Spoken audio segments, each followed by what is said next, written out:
Hello, welcome back to the channel. Normal White here again.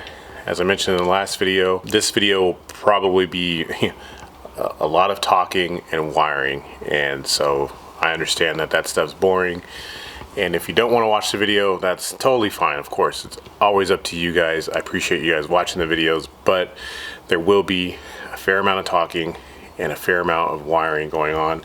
I mean, obviously I can't show you every single wire. The best I'm going to do is probably put up a diagram to show you guys what type of diagram I'm following, so that way you guys can go ahead and follow the same deal. Obviously this is only going to work for the AEM FIC users. If you have that, I haven't been able to find any videos regarding this stuff or how to set it up on a IS300. Obviously there's other videos showing you how to set it up on other various cars, but I'm going to try and make it as simple as possible for you guys, and I really hope that it helps somebody out. So obviously you're going to need a pair of wire strippers. You're also going to need some electrical tape. I'm going to solder all these connections. You can use butt connectors if you want. I'm going to try and solder them all and heat shrink what I can. I just think that looks cleaner, but most of the stuff should be fairly hidden anyway. And as you can tell by the amount of wires we have there, this video is going to be rather long. I mean, I'll try and chop it down as best I can. And what I'm actually going to do right now in the beginning of the video is go on ahead and put up the diagram that I'm following, so that way you can, try to relay that over to your car. Granted, the wiring diagram that I'm showing you is for a 2002 through 2005 IS300s. It won't work for the 2001 IS300s. That's an entirely different wiring harness. You'll probably just have to look that up on your own. Obviously, I guess the first step to even beginning this process is to decide where you want your emission controller to live. Some people bring it inside, and that will work.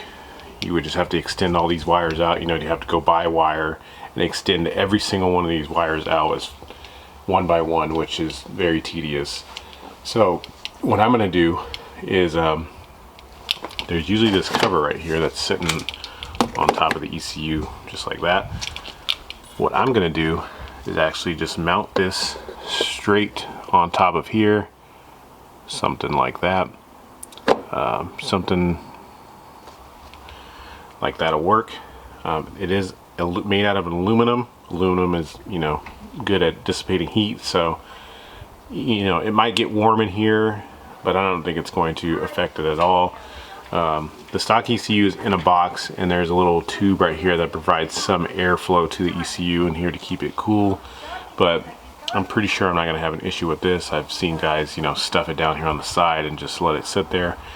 But one of the pros I like about this is that I am going to be tuning on the internal map sensor, which needs to be provided right here with a source from here, so when it develops boost it'll go here. So I'm probably just going to tap off of my boost gauge and run it straight here. I do like this because it has to travel a very short distance, so that way this computer is getting the information it needs, not immediately, but very quickly, as opposed to it having to travel inside and just that much more distance. So that'll definitely help with response time for me being able to see what's going on, and for this to be able to see what's going on.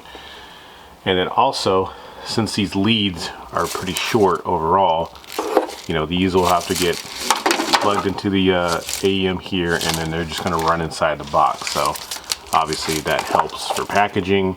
I don't have to extend any wires. I could just leave it right there, and this looks pretty clean right there anyway. So that's where I'm going to put it at. You can put it wherever you want. That's step number one to getting this whole wiring project started. So now that that's out of the way, we can go ahead and try and focus on this wiring. So the second step to any wiring is you have to be meticulous. You have to label your stuff. You have to go one by one, wire by wire, to make sure before you even start to cut anything that you know where all of these wires go. Because if you don't, you're going to run into problems later and you're going to get confused. I promise you this will happen. So Just follow my wiring diagram that I posted up a minute ago, and just go by that if you are using this FIC, and just go out and label all of them one by one. So as you can see, I took all of these and I labeled them all, what ECU pin they go to, and you know, if they're positive or if they're negative, and what their function is. That's what I did. And the ones that are not used, I went on ahead and just tied up and actually marked them not used. So that way there's not any confusion, and you don't, you know, have to keep going back and forth trying to figure out what goes where. Another note with this particular setup is you have to pay attention to some of the wiring notations on FIC's instructions. Some of these wires are designed to be tapped into, meaning, for example, the power wire, which will be one of these red wires probably, it is designed to go to pin A17 on this car. On there it says that you need to tap into that wire.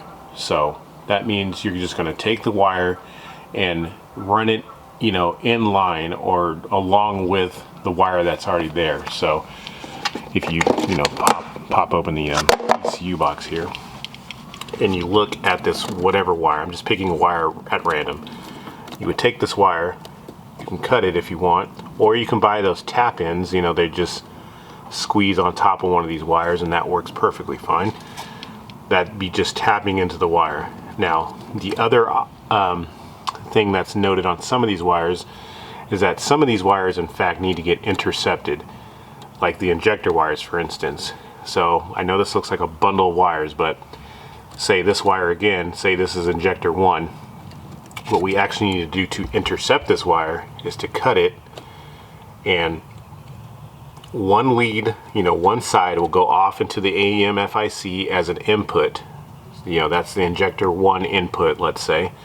And then there'll be another one that's called injector 1 output that needs to come back out from the FIC back to the same wire. So in a sense, you've intercepted the signal and looped it into the FIC and brought it back out here to the correct wire it needs to go to. So that's all that means when it means intercept. And you're only going to run into intercepting or tapping wires. So either you're completely cutting them, routing them through the FIC and back, or you're simply just tapping into them and it doesn't go to the FIC at all. It'll just stay right where it's at.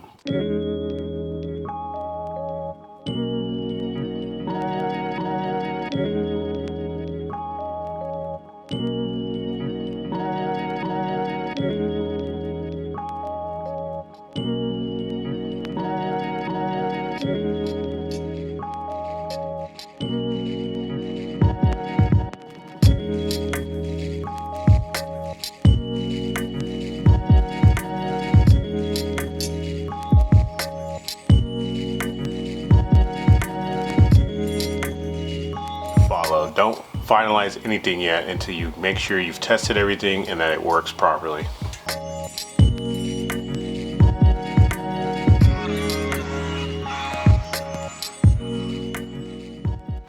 Okay, status update.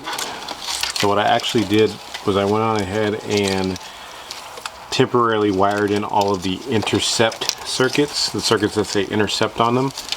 And so I mean, it looks like a mess here, but what I did was just tape up the connection. I mean, I twisted them together and then taped them up so they're not touching anything. But all of those are done as of now. I know it looks crazy, but you know, as I mentioned before in the video, if you have some type of method, then you will understand your own madness. So all the other ones I have left now to wire in are basically tapped in. As I mentioned earlier in the video, I'm not going to actually be cutting any of the wires when you tap them. All you need to do is just, I mean, if you're skilled enough, there are some wire strippers that will actually strip this wire and not actually cut the wire, and it'll leave some wire exposed so that you can just tap straight into it. However, what I'm going to use are these quick splices. Let me pull it out of the bag. Okay, so you can see I have it on that wire. You can put it wherever you want on this wire. Then you would take, say, your white wire over here, and you would just slide that into the other side over here, and then put that in there. and you would go on ahead and close this up. And when you close it and pinch it shut, this little metal piece here will squeeze down and pinch both the wires, so that now they have a solid connection to each other. So for all the tap purposes, I am going to be using these. Obviously you can use whatever method you want, but I find these to be the easiest. And I mean, I know they're big, but they end up being looking a lot cleaner than if you were to just like cut all these and solder them all together. So let me get these installed, and then I don't know, I might try and start it up again to see how it runs, but I don't want to get too ahead of myself. So let me just install these first, and then I'll get right back to you guys. All right, so I've got everything temporarily wired in. I went on ahead and connected the FIC up.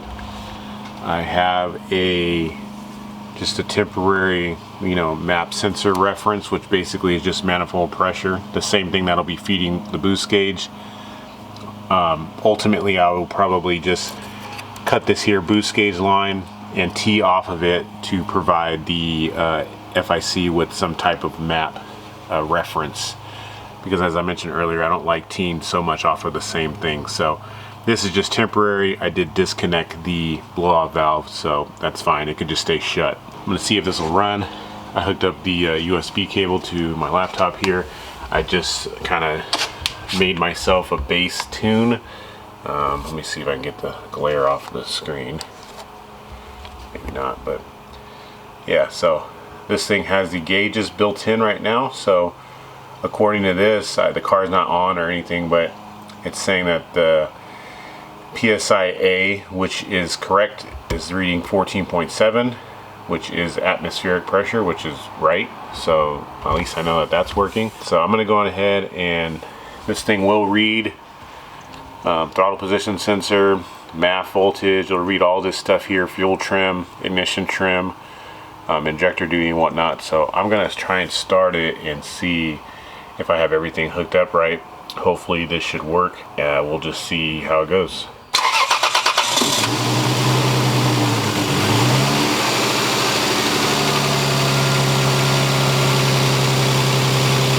Well, that fired right up. See, we got. Now normally you have to calibrate this if this is your first time starting it up, but I actually already did calibrate mine.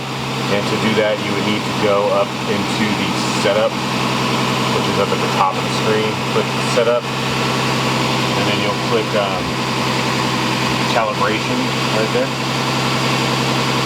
and that will bring up this here screen, which shows 1,000 RPMs. Which you can pick whatever you want. I just picked 1,000, and what you do is you hold your foot at 1,000 RPMs on the throttle, and then you click auto, and then it takes 10 seconds, and then it'll calibrate. And then the TPS, you'll actually calibrate that with the key on and the engine off. It'll ask you to just, leave it at rest.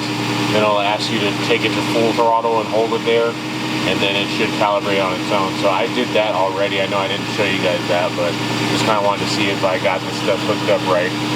So as you can see, TPS throttle position right now is 2.5 because I'm obviously not testing the throttle. Battery voltage is looking good. Showing the O2 sensors right here. It's showing my MAF voltage.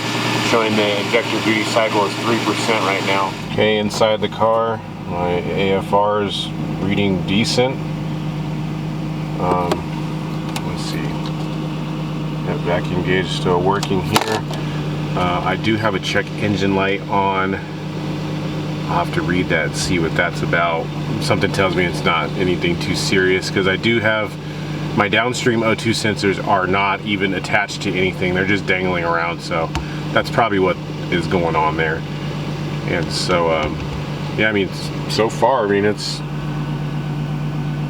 appears that I wired everything correctly. Well, I think we did pretty good there, guys. Well, I mean, obviously you didn't do anything, but I think that we got the stuff wired in, and it's, so far it's working. Everything is reading correctly. The only thing that I need to do now would be to, permanently finalize all this wiring. which, as you can tell in the time lapses earlier, this does take a long time. So as I mentioned before, this video might be a little long because wiring, it just takes a long time to make sure you have everything sorted out, make sure it's going to the right circuits, make sure that you're splicing everything correctly and you have good connections and whatnot. So just reading a lot of diagrams and a lot of ECU pinouts. You guys definitely can find all that stuff online. I know I will post some diagrams that I followed on here. You could just pause the video and look at them, but in case you want to go find them on your own, and if you're even using this particular engine management, you can probably find some of the stuff online. I know I had to dig around a little bit to look for it, but eventually I found something that worked for me, and I think it's going to be just fine. So I think I'm going to go ahead and just solder all this stuff, probably off camera, try to get it all finalized and get the AEM mounted. That way you guys probably don't want to see that. That's pretty boring stuff, but I'm going to try and get that all done, and I'll just get right back to you guys when I have it done. It might be a different day, I might be wearing different clothes, but nonetheless we'll just try and get it done. So got the wiring completely soldered, everything is done down inside the box. Went on ahead and got the bolts back on the box and everything. And what I actually did, and I think it came out rather nice, is I used a hole saw to drill a small hole into the side of the box, use some little wiring loom there to kind of clean it up, and this more or less will be where this lives. I've also went ahead and tapped the boost reference line that's going to the boost gauge. I just put a T in there, and then that's what's going to feed the internal map sensor for the FIC. Overall, I think this thing's looking pretty good where it's at. I did shut the hood and it does close, so it should be good there. As always, I try to make things as clean as I can because I don't like a mess. It should be good right there, and I'm happy with the way it looks. Well, that's gonna pretty much do it for this video. Again, I apologize, just been sneezing out of control. I hate this allergy season, but anyway, got the AEM installed. I do need to run, I think, one more ground wire just to completely get it done, and I also need to wire the one wideband output, which was to be the blue wire. I need to wire that into the brown wire on the FIC so that I can get an accurate AFR reading in the software on the laptops. That's just two minor things to do. Aside from that, I think it looks great. I think it came out really good right there. I'm happy with it. So yeah, I hope this, I know I didn't really go over everything really in depth on how to wire everything wire by wire, but I hope that this helped somebody out who's going to be using this FIC with their IS300s. And it doesn't even have to be IS300s. The FIC is made, it's universal, so it's made for any car. As long as you have the ECU pinouts for whatever car you're working on, you can definitely wire this in and tune on many different platforms. So I hope this helped you guys out. As usual, thanks for watching the video. Hope you guys stick around. The next video coming up, I'm probably going to try and get a handle on how to tune this thing so that we can actually try to make some boost. I am going to be limited by my injector size, which is 250 cc's, so I don't really expect much out of this thing quite yet. Maybe 3 to 5 pounds of boost, which, I mean, obviously will definitely make more power than the stock horsepower. So we'll just have to see when we get there, but I appreciate you guys watching the video. Hit the subscribe button, hit the like button, and I'll catch you guys next time. Peace.